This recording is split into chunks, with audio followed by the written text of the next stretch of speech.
Hey y'all, Mike with Cardboard Kingdom. Welcome back to another Disney Lorcana video. Happy Friday. Hope you and yours are doing well. I'm doing amazing, exciting weekend heading to the lake.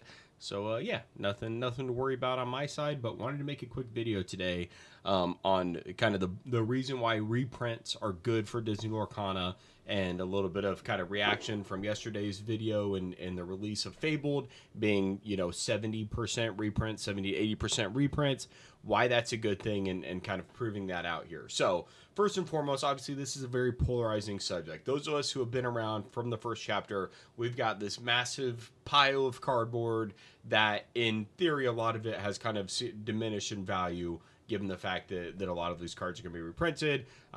Just adds more ways for people to buy them, and our cards are inherently going down in value because of that. And while that does stink, and I'm not one to I felt that, right? I felt that as much as anyone. With that being said, I did that video with First to 20, Mike Skinner, a couple months ago on why reprints are good for Disney Lorcana, and he really harped on the idea of new players being able to come into the game that weren't here from the first chapter, and that is good for the entire ecosystem, which is obviously true. The more people that are playing the game, more people that are collecting the game, is just better for the ecosystem overall. It's better for Ravensburger. It's better for all of us who have been here since the beginning. And this is a massive step in the right direction, and we're starting to see that. And while I know that the idea of reprints burns, right, and it stings, overall I think it absolutely is a net positive, and we're going to talk about that today.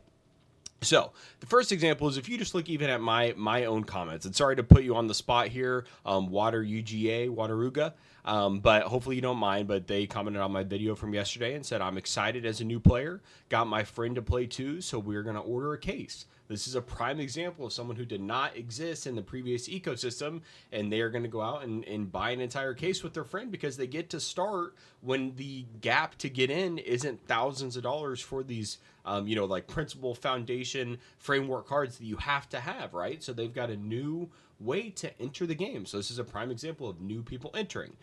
In combination with, you see people that we talked about yesterday, like OK Tradition 1672. As a new player, this is great news. We had a lot of people on this thread talk about, hey, I came in set 3, came in set 5. This has got me really excited to be able to kind of catch up cards that I didn't have. In combination with this is going to get people to go back and get the old cards. So a card like Champion of Sherwood, and let me preface this by saying we're going to talk about a couple spoilers here. These are cards that are going to be reprinted, and it's kind of been released, but it hasn't been officially said yet. So if you want to not be privy to this information, turn off the video. If you want to be privy to it, continue to watch, because it's very relevant to my point here, and it kind of proves it out once again. But I mentioned it, like, look, just because these cards are going down in value right now, that does not mean that they're going to be worthless forever, right? Should a card be brought forward, the old card is going to see a massive boost in value because people often want the oldest version, right? That's why it's one of our pillars of kind of our fundamentals of collecting Lorcana in terms of older, mint, or scarce, or irrelevant. That older piece is a big piece. People want the original version of a card. So we got a kind of a leak yesterday that Robin Hood Champion of Sherwood is going to be the legendary from Steel that is brought forward. Well, guess what that did? Brought in 150 sales on the regular Robin Hood. When you look at the sales, it's absolutely insane. Oh, it's going to make me sign in. Come on. It's absolutely insane the amount of sales that happened yesterday, over 150. You see that still continuing today. But the best part about it is for people like, myself and a lot of you guys out there who have a lot of enchanteds of these particular cards, you hop over to the enchanted. Robin Hood is now a $250 lowest listing on TCG Player. If you would have bought this card last week, let's see here. Why does it, man, that's annoying. Why does it keep doing that? If you would have bought this card last week, you are looking at, oh my gosh, so many were bought. A 100 and sub 100 enchanted. Now that's moderately played, but still near mint 105, 104, 100. A $100 card is now a $250 card because people bought it or sold it before reprints, and now they're absolutely regretting their decision. Now we know that for the next 2 years, this card is going to be relevant in the meta, and that's, really, we've got 2.5 years if you think about kind of when, or no, never mind. Yeah, 2 years from August. Time's creeping up on me here. But over 2 years, this card is going to be playable and probably relevant in the meta, right? It's been in decks kind of in and out of decks since inception, since it was released, a lot of times commanding a lot of the meta, especially in a world where like Medusa doesn't get reprinted, then Robin Hood's gonna eat. It's a gorgeous card. It's an awesome art, and it's going to be incredibly playable. So the people who held on to their cards, like me, and like I told you, to not overreact and sell your cards, we're going to see a lot of significant increases. Now, look, I love Robin Hood. I love the card. I'm likely going to be looking to play some sort of Ruby Steel next set, and I've already got 4 on hand. I've got 1 extra, and I'm probably going to just hold on to it, and we'll see what happens. But this is what happens when reprints are going to come. So when you look at your enchanteds now that have decreased in value, don't just fire sale them because they're cheap. Wait for the reprint, see if something happens, and wait for the collector base to grow. You're going to regret selling that card. And that's not to say that you can't sell any cards. If you want to sell a card, sell a card. But at the end of the day, this is the use case that we've been talking about for a long time on this channel, and why you should not just overreact and fire sell your collection, because reprints happen. Reprints happen in every single trading card game. You ever heard of Magic the Gathering? You know what they do? They reprint cards. You ever heard of Yu-Gi-Oh? You know what they do? They reprint cards. It's not an uncommon practice. I know a lot of us, this is the first TCG that we're really playing right, and so it's the first time we're kind of feeling that. But this is not a new mechanic. This is something every trading card game does, and we see the new players coming in. These new players that are getting in with this set, they're going to go back and get some of their favorite enchantments that they missed out on. They're going to begin to collect. They're going to begin to play. It's going to increase participation. You're going to see more people at set champs. You're going to see more people at league. You're going to DLCs. You can't see more people. Rip, but you get the idea. Like, it's going to grow the entire ecosystem in combination with the fact. Look, I got to tell you, as someone who's been creating content in the space for a while, talked with thousands of Lorcana players at this point. A lot of the people who are doom and gloom and say they're going to sell their collection, to put it frank, are full of shit. I've had so many people comment on my videos that say, I'm out, this is it, I'm done. I message them, say, hey, what are you looking for? What do you got? Nah, I'm gonna hold on to it. Like, I mean, the amount of times that's happened is insane. So, like, look, I get it. It's cool to, like, be doom and gloom. And look, I'm not even here to say that a lot of this feels great. But at the end of the day, a lot of people who say they're going to sell their collection are just flat out full of shit. Not all of them. I bought several collections, right? And that's definitely a piece of it. But at the end of the day, the people who are so loud on the internet, a lot of times they have no stake invested whatsoever.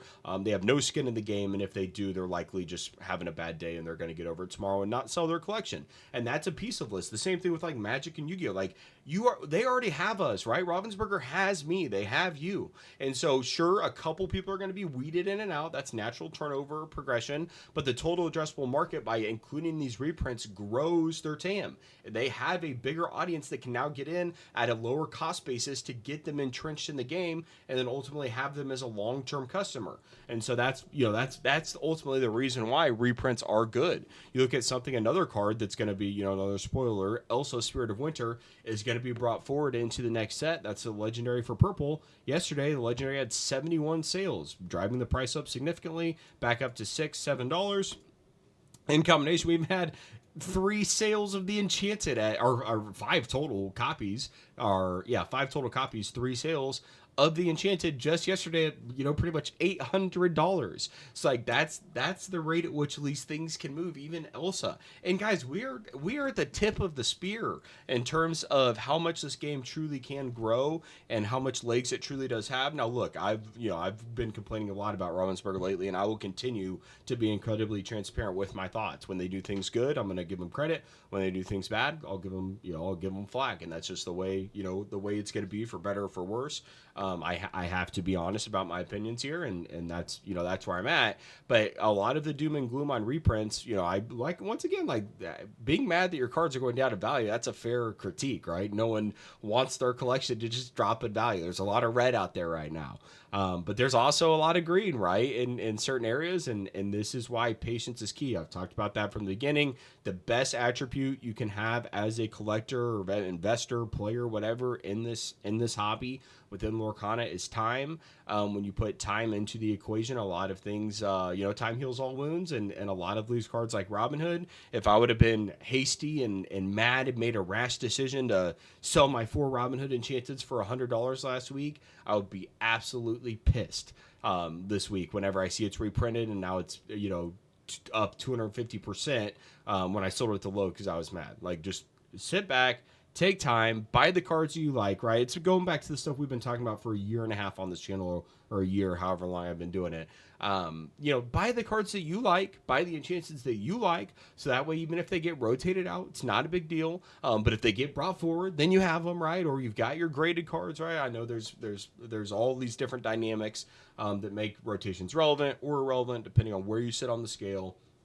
But this also provides a great opportunity for my collectors to go out and get the cards that are getting rotated out that are going to see a significant decrease, right? Or a significant drop in price based on us learning about what truly is going to be reprinted. But then what if in Whispers in the Well or the set 11, 12, or when we get to Pixar and set 13 and we get another, you know, reprint set, like what's going to happen with those cards that get brought forward? They're going to see significant increases, right? So I think there's probably some plays to be made there, though that's going to take a lot of time and you know, I wouldn't necessarily recommend that. It's something that at least, you know, could be done. So this is the bull case for why reprints are good. Once again, if you're interested and new to trading card games, I did a video with Mike Skinner, 1st to 20. He's got a lot more in-depth knowledge of just like being a player in trading card games, and we did a great video a couple weeks ago, or months ago rather, maybe like 6 to 8 weeks ago on the channel. You can find it, and it was well received, and it helped me a lot personally just as a collector